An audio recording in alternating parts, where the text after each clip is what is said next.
Welcome to Dark Horizon Creations. This time we're taking a look at the G.I. Joe Classified Series Steel Core Troopers by Hasbro. Now, if you haven't already, please follow, like, and subscribe to my social media accounts on Facebook, Instagram, and YouTube. Don't forget to hit that bell icon so you get a notification of when I post new content. Alright, so tonight we're taking a look at the G.I. Joe Classified Series Steel Core Troopers. This is number 95 in the series. I was really excited to see these when they were first announced. I ordered this set last August from Hasbro Pulse, and I'm just now getting around to doing a product review on them. So, taking a look at the packaging, you've got Hasbro's windowless and plastic-free packaging for this set. You can see on the left the figures in an action sequence that looks very similar to the opening to the animated G.I. Joe movie. On the right inset, you've got some artwork of the figures down at the bottom. You've got a Classified Series banner. Below that, the G.I. Joe logo. Upper right, you can see all of the accessories included with this set. On this side panel, you've got the G.I. Joe logo on the upper right, some blue and grayscale artwork of the figures, QR code, and below that, you've got the skill symbols for both of the characters. On this side panel, you've got some color artwork of the characters. On the back of the packaging, you've got more obligatory product shots of the action figures with all of their accessories laid out. The right inset, you can see some of the details of their uniform, like the shotgun shells, the steel core symbol, their vest. Below the action figures, you can see those same skill symbols laid out. And if you look to the upper left of these action figures, there is a scale which shows you their approximate height. The male Steel Core Trooper is 6.1 inches. The female Steel Core Trooper is 5.9 inches. And I have to tell you, as a collector and fan, I really miss seeing this on the back of the box art for the G.I. Joe Classified series. Because when you see the scale height of each of these figures, it enables you to customize the figures. If you wanted to use the steel core as a base and do a head swap with, say, Scarlet or Beachhead, if you don't know what the height of the action figure is, you can't do that. And that's a really cool thing to be able to do if you want to create uniformity among your figures, have them all in the same uniform, kitted out for the same weapons. And it's hard to do without that scale on the back of the packaging, and it's something I wish Hasbro would bring back. Okay, so here's what you're going to find inside of the packaging. First and foremost, the slide-out tray with both action figures. You can see the same grayscale artwork of the figures on the back panel that is on the exterior of the box.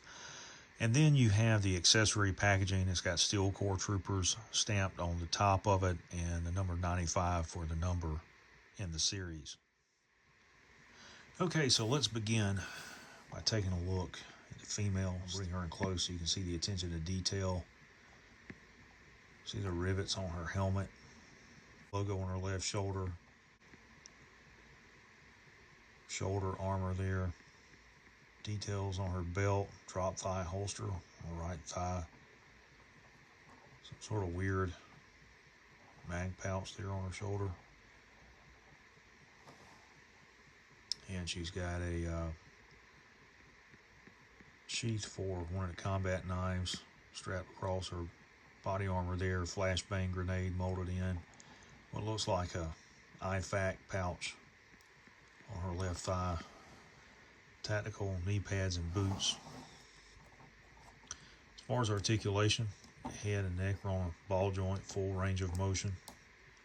You guys can see that.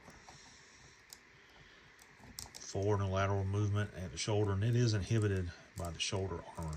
She does have a butterfly joint. You guys can see that there.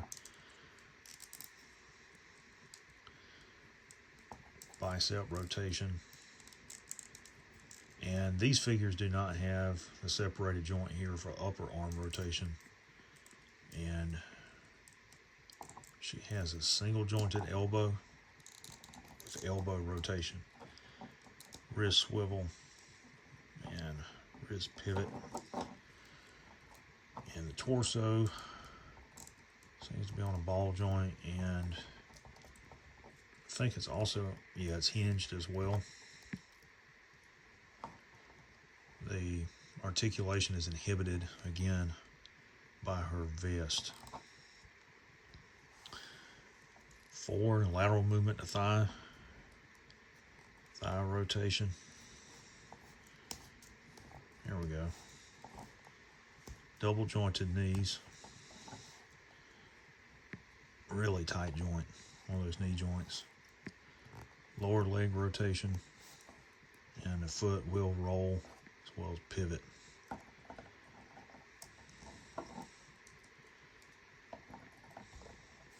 And I do know that the shoulder armor is removable.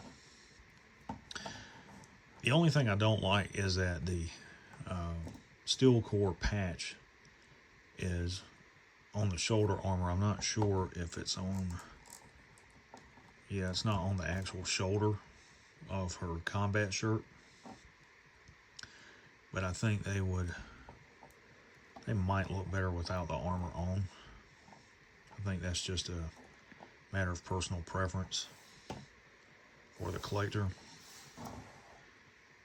Male figure all the way around. Just looks very imposing, really cool. Got shotgun shells up there on the shoulder armor. Identical vest to the female soldiers, just larger. And of course it's got the G.I. Joe communicator up here. I didn't mention that on the female. Gun belt, drop thigh holster, IFAK pouch. Same articulation, neck and head are on two separate ball joints. Forward and lateral movement at the shoulder. Bicep rotation. This one does have separated arm joint for upper arm rotation. Butterfly joint. Double jointed elbow, so no elbow rotation like the female. Wrist rotation, and you can see their wrist pivot. Torsos on a ball joint and a hinge. There's the hinge, you can see it there. It's just exposed below the body armor. Forward and lateral movement to thigh. Drop down thigh joint. Thigh rotation, double jointed knees there. Lower leg rotation. And then the foot will pivot and roll. Okay, so for comparison, I have the Steel Corps Troopers out along with the Balaverse Action Force Steel Brigade male and female soldier. On the far right, you've got the Steel Brigade male soldier. On the far left, you've got the Steel Brigade female soldier. All right, so now that we've done a comparison between the Steel Corps and the Action Force Steel Brigade, let's talk about accessories. To begin, each of these soldiers includes a fixed blade combat knife. You can see that it's got a drop point blade, black handle, and these knives are going to go right here into that sheath on the front of their body armor. And it's secure, fits nice and snug in there. You don't have to worry about that falling out. Next, they each include their sidearm. And I know this is a little futuristic looking sidearm. This is the pistol that the Classified series shipped out with early on, and they still use every so often. It's mostly been replaced with more modern and realistic firearms, but I do like these pistols. I don't have a problem with them. And you can see that she's got a drop thigh holster designed for it. It fits in there. Again, nice and snug. You don't have to worry about that falling out.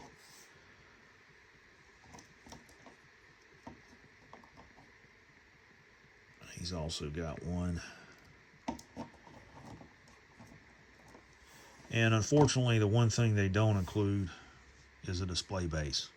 Next, there are three primary weapons which are included.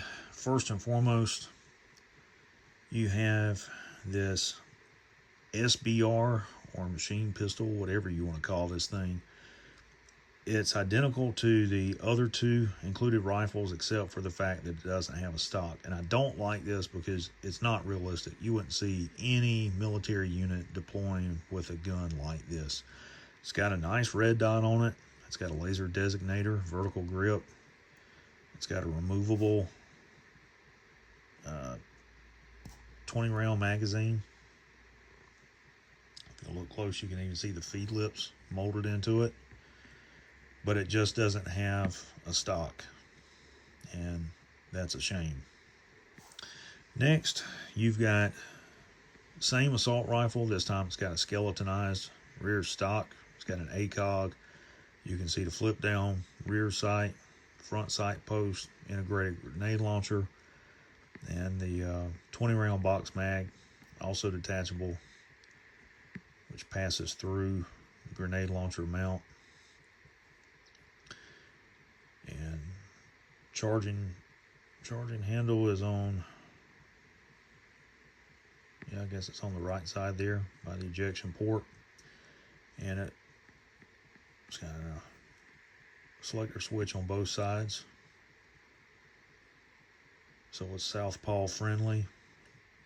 Minimum warping. Looks suspiciously like a certain assault rifle manufactured by FN down in Columbia, South Carolina. And this one is my favorite. I do like this. Same rifle, same skeletonized stock, cheek riser on it. This time you got a magnified optic. There is some warping there, you can see. It's got an angled vertical grip up front, flip down front sight post. But I like the design of this better than the other one. I hate that there's warping there.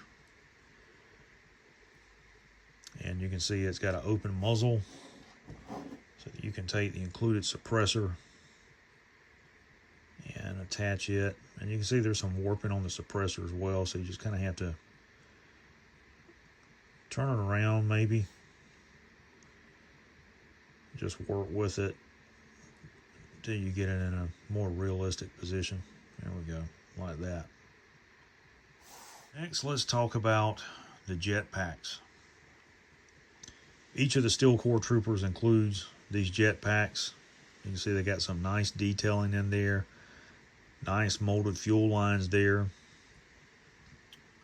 Ports on the bottom where you can attach the exhaust effects. Peg on the back. If you turn the action figure around, you can see cut out in the armor for the port. And yeah, that's plugged in there nice and snug. That's not going anywhere.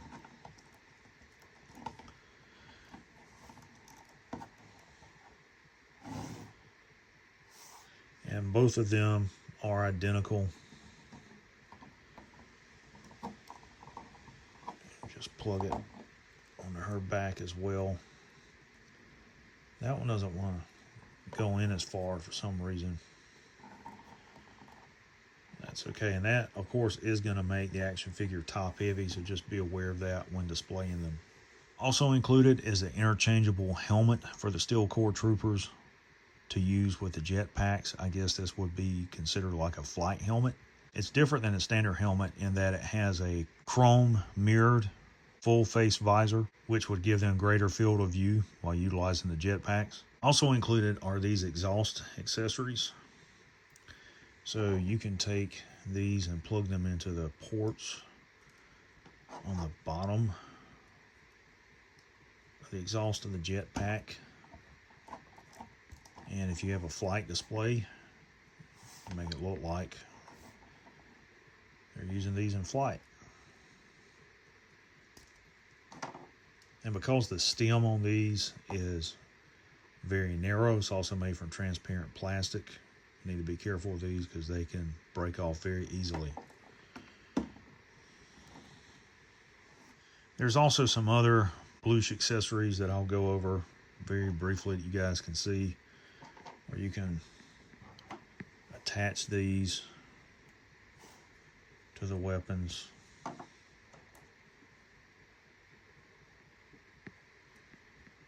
However you choose to do that.